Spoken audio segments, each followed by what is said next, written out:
Hello and welcome to today's Dave Show. As always, I'm your host, Dave. On this show, we talk about current events, cryptocurrency, politics, and most importantly, how it affects you as an investor. Make sure you stay right to the end because it's going to be a good one, so let's go.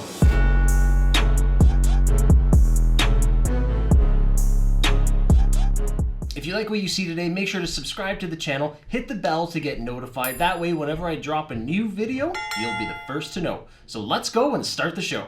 Today we're going to talk about some interesting things. The first thing is going to be Canada and U.B.I. What does that mean? Universal Basic Income, or as I like to call it, U.B.I. Second thing we're going to talk about is cryptocurrency, okay? I woke up today to my Bitcoin being worth $12,000 more. So we're going to talk about why that happened and why you should care about Bitcoin. So this whole U.B.I. thing, the Liberals just had their annual retreat where they talk about the budget and different things like that, and they had a vote, and 77, that's high, 77, almost 80% of them voted yes to U.B.I., the Universal Basic Income. So that is an overwhelming number. I'm not sure if you agree or disagree, but I'm just letting you know what the Liberals just voted on. So I want to dive into this deeper. Again, I'm going to stay very neutral, but I want to talk about what does this mean if you're a Canadian. Whether you need U.B.I. or you don't, you will be affected if this does come into play. This would lift half of the Canadian poverty level out of it. So that is a good thing, right? If half of the poverty level comes out of poverty, obviously that's a very good thing.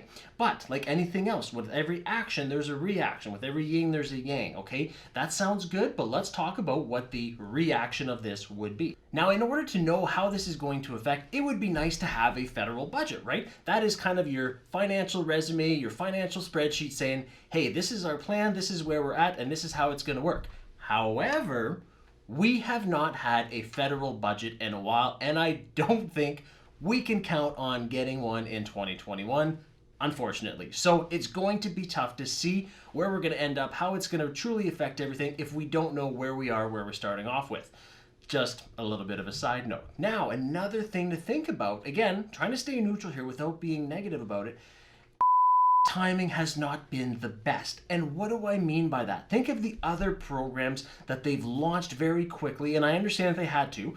They don't always do things smoothly, efficiently, and the most cost effective, and there's hiccups, right? Like think about the CERB.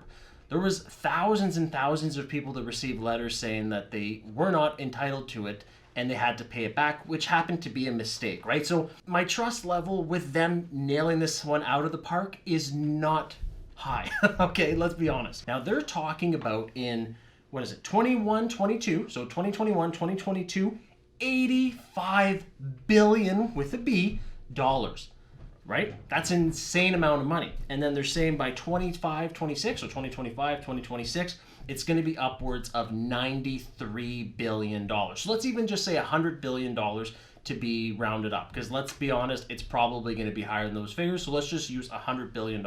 That worries me that the government is going to be handling these programs that have $100 billion. Now, I'm neither NDP, neither liberal, neither conservative. I'm not a political person. However, I still remember when Trudeau promised that by 2020, the budget will balance itself. No, budgets don't just balance themselves. But anyways, and he stated, and I'm reading off my screen here, he stated that deficits would stay under $10 billion per year.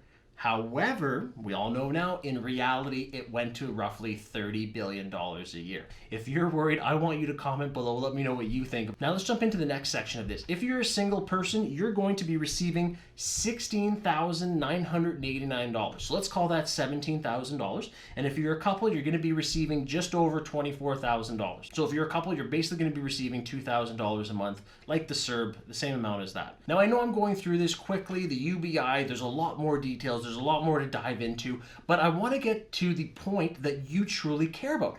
How does this affect you as an investor, as a real estate investor, right? Because that's what I truly think as well. Obviously, I'm Canadian first, but I also am a real estate investor. I have a portfolio. That's how I put bread on the table for my family and my kids. So let's dive into that section, how it's going to affect that part of your life. The Parliamentary Budget Officer has said, so let's call them PBO from now on, has said that this is an experiment. That's right. This $100 billion mammoth of a program is an experiment because we haven't done it before. And I know you have to start somewhere, but maybe we shouldn't do it with $100 billion to start off with. Maybe we could try it on a smaller scale. Just saying. And this is what I find kind of not funny, but ironic with the government is if this was private business, there's no way they would take a $100 billion gamble to try something, right? They would try on the micro level and kind of build it up, but it's the government. They're funded by us. I don't think they're as worried as we would be. So let's talk about taxes. Taxes, right? They're going to increase taxes. That's the only way they truly know how to raise money, right? This isn't a profit generating system. It's the government, and they take money from some to give to the others, right? That's basically the way it works. So let's dive into how they're going to tax us more to pay for this. And first off, let's start with this bad word, corporations.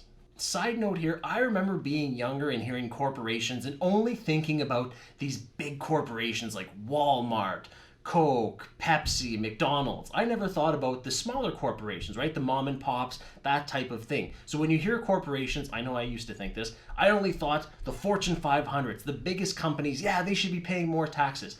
But in reality, now that I have corporations myself, I understand that it affects a lot more than just those mammoth, those megalodon of corporations. It affects the smaller ones. So think of this. Here are a couple examples of people that have corporations but that are not huge. Like think about plumbers, electricians, hairdressers, restaurants. They might utilize structures such as corporations, but they are just people like you and I, right? Now, why should they have to pay even more taxes just because of their structure in a corporation?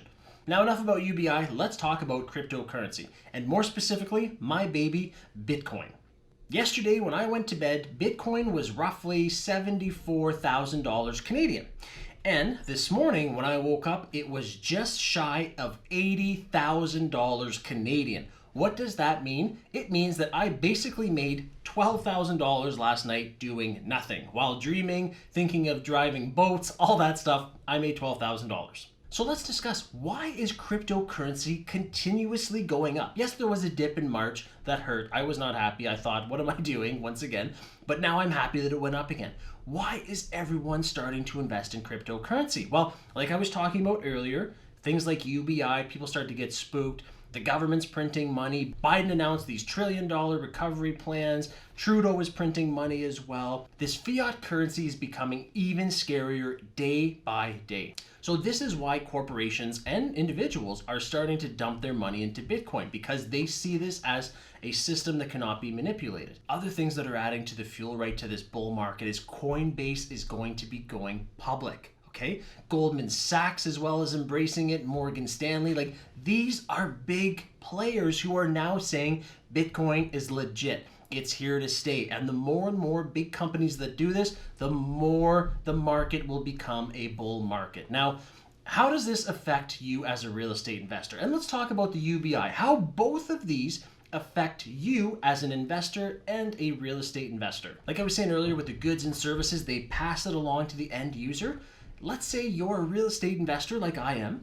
If they keep increasing taxes, there's talk about these land taxes or transfer taxes, all this is going to do is increase costs for real estate investors. And what are they going to have to do? They're going to have to pass that along to the end user, which will be the tenant, which will be the purchaser, things like that. So it's only going to hurt those end users, which is basically everyone. And Bitcoin, how does this surge in Bitcoin and printing money going to affect you again as a real estate investor? Well, the way I see it is it's driving the prices up, because people are now looking away from, let's say, that RRSP or that 401k because it's attached to fiat money, right? And now they're seeing fewer options. And as a real estate investor, I only see a couple of options. The stock market, number one, which I'm not a stock guy. I look at Tesla sometimes and think about it, but I still haven't pulled the trigger.